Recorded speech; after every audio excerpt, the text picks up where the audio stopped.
कौन किधर पैदा हुआ किधर पैदा नहीं हुआ। मैं समझता हूँ हर शख्स पाकिस्तानी है, हर शख्स बाइज्जत तरीके से उसको सियासत करने का हक हासिल है और लोगों को परफॉर्मेंस को जज करना चाहिए, इल्ज़ामात की सियासत से गुरेज करना चाहिए। अच्छा, कहा जाता है कि कराची में अगर 4 चीजें हों तो कराची जैसा पाकिस्तान में दूसरा कोई शहर नहीं, सफाई, पानी, ये दूसरा ट्रैफिक का सिलसिला बेहतर हो, सड़कें बेहतर हो। क्या 4 साल का आपका जब टेन्योर खत्म हो तो हम लाहौर की तरह मिसाल दे सकते हैं कराची की? आपने इन 4 चीज़ों में नईमुर रहमान साहब का नाम नहीं लिया। वो 5वीं। नहीं भाई, नाराज नहीं होइएगा, मैं थोड़ा मजाक मस्ती कभी कभार चलती है।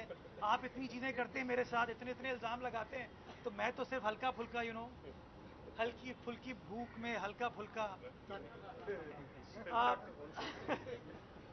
मैं इस बात की यकीन दहानी कराता हूं कि पाकिस्तान पीपल्स पार्टी का ये मेयर, पाकिस्तान पीपल्स पार्टी का ये अदना सा कारकुन और पाकिस्तान पीपल्स पार्टी के एक एक जियाला इंशाअल्लाह अगले 4 सालों में हत्तुल इम्कान कोशिश करेगा कि शहर के हालात को तब्दील किया जा सके।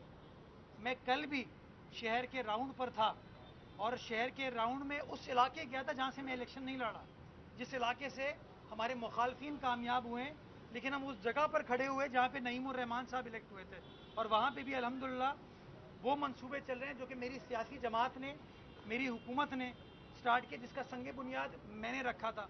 और इंशाअल्लाह ये जो बेहतरी है इंफ्रास्ट्रक्चर के हवाले से, पानी सेवरेज के हवाले से, ट्रैफिक मैनेजमेंट के हवाले से, सेफ सिटी के हवाले से, सैनिटेशन, वेस्ट टू एनर्जी के हवाले से, इन सब के ऊपर इंशाअल्लाह काम कर रहे हैं। इल्ज़ामात की सियासत से गुरेज करेंगे, खिदमत की सियासत करेंगे, तरक्की की सियासत करेंगे और मोस्ट इंपॉर्टेंटली तहजीब की सियासत करेंगे, इक़दार की सियासत करेंगे।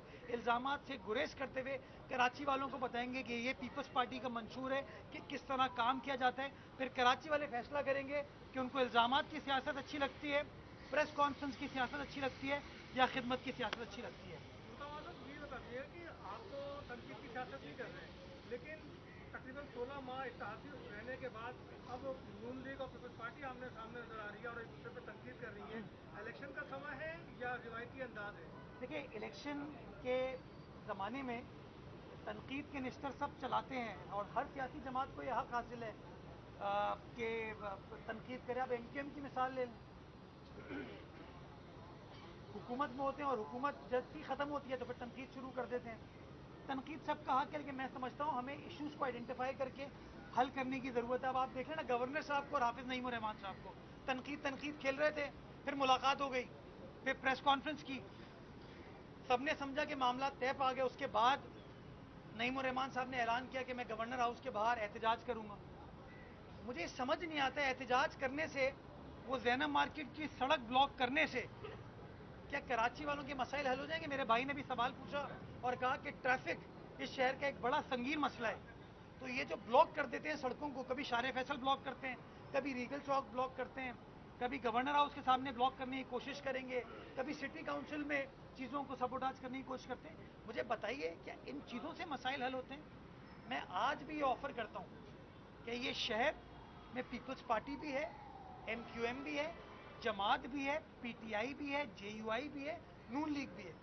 आइए सारी जमातें मिल बैठकर काम कीजिए और मसाइल को हल करने के लिए एक वाज़ेह हिकमत अमली बनाएं। बिलावल भुट्टो जरदारी साहब की पाकिस्तान पीपल्स पार्टी काम करना चाहती है और इंशाल्लाह काम करके दिखाएगी। आपने बताया आप मेयर भी रहे, इससे पहले एडमिनिस्ट्रेटर भी रहे, मेयर भी रहा नहीं, मेयर हूँ। पीपल्स पार्टी 15 साल यहाँ रही, लेकिन गड्ढों के ढक्कन का मसला हल नहीं हो सका सर। अभी तक यूनिवर्सिटी रोड पर गड्ढे के ढक्कन नहीं है, बच्चे गिर गिर के मर जाते हैं। ये टारगेट भी अभी पूरा नहीं हो सका। पता नहीं कितना मजा आता है हमको तनकीद करने में, इतना मजा आता है। मतलब लोगों का जो ना खून बढ़ जाता है मेरे ख्याल में, कुछ लोगों का तो बच्चे मर गए, बच्चे मर गए सर, हमारे भी बच्चे हैं। अल्लाह करे जिन एहसास जिन रहे।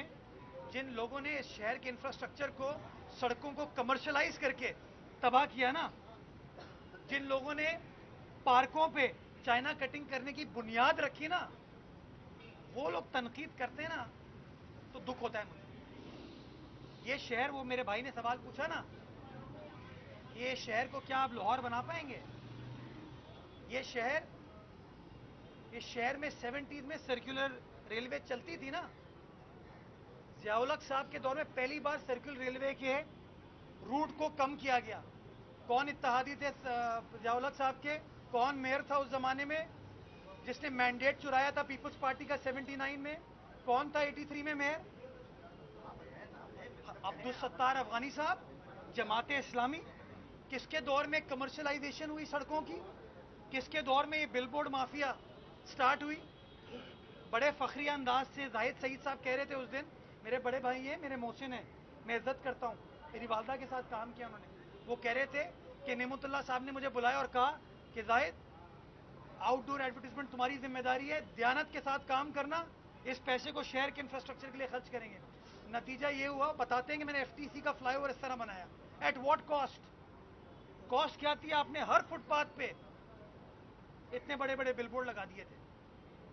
नेमतुल्लाह साहब ने जो सड़कों को कमर्शलाइज करके कराची की सड़कों को, कराची के इंफ्रास्ट्रक्चर को तबाह करने की बुनियाद डाली, वो जमात इस्लामी से उनका ताल्लुक था ना। मैं उनका इज्जत करता हूँ। नेमतुल्लाह साहब की शायद नीयत ये थी कि वो रेवेन्यू जनरेट करना चाहते हैं, but at what cost? Cost क्या थी उनकी कि शहर की सेवरेज लाइन इतनी सी है क्योंकि घर होगा वहां पे, आपने उसके और 20 मंजिला इमारत बनाने की इजाजत दे दी। तो माजी की गलतियों से सीखेंगे। किसके दौर में सेवरेज ट्रीटमेंट प्लांट के ऊपर चाइना कटिंग की गई? किसके दौर में नालों के ऊपर दुकानें बना दी गई? नाम लेके कहता हूं ओपनली मैं तो भाई, मुस्तफा कमाल साहब के खिलाफ केस है। क्या उन्होंने यहां से लाइन एरिया से लोगों को रीसेटल किया? महमूदाबाद में सेवरेज ट्रीटमेंट प्लांट की जमीन थी। न्यू कराची के अंदर नाले के ऊपर वो रोज हमारे जमाती भाई शोर मचाते हैं जब पानी खड़ा होता है, लेकिन वो 1100 दुकानें, स्ट्रक्चर जो खड़े हुए थे वो मुस्तफा कमाल साहब के जमाने में खड़े हुए थे। नस्ला टावर, जिसके बारे में रोज नईमुर रहमान साहब प्रेस कॉन्फ्रेंस करते थे, गुलजार साहब ने गिरा दिया उसको। पूछा कभी आपने नईमुर रहमान साहब से कि उस प्लॉट को कमर्शलाइज किस बेसिस के ऊपर किया गया था? यह हमें पता होना चाहिए तनकीद करने से पहले। आखिरी सवाल ले लें। कराची में आखिरी क्यों भाई, हम और अच्छा उसका आखिरी है। कराची में पार्किंग के खिलाफ आपने एक्शन लिया और कई सड़कें आपने फ्री पार्किंग जोन बना दी, लेकिन आज भी वहाँ माफिया शाम से रात तक पार्किंग कर रहा है। और ख़ास तौर पे वहाँ जो दुकानें हैं और आने वाले जो लोग हैं, खासतौर मोबाइल मार्केट की बात करूँ तो वहाँ कोई प्लानिंग की जाए कि कैसे पार्किंग लगनी चाहिए। वहाँ देखा 2-4 दिन से हम देख रहे हैं कि बिल्कुल ये वो जो लोग 40-50 साल से बरसर इख्तिदार थे ना, उनसे पूछें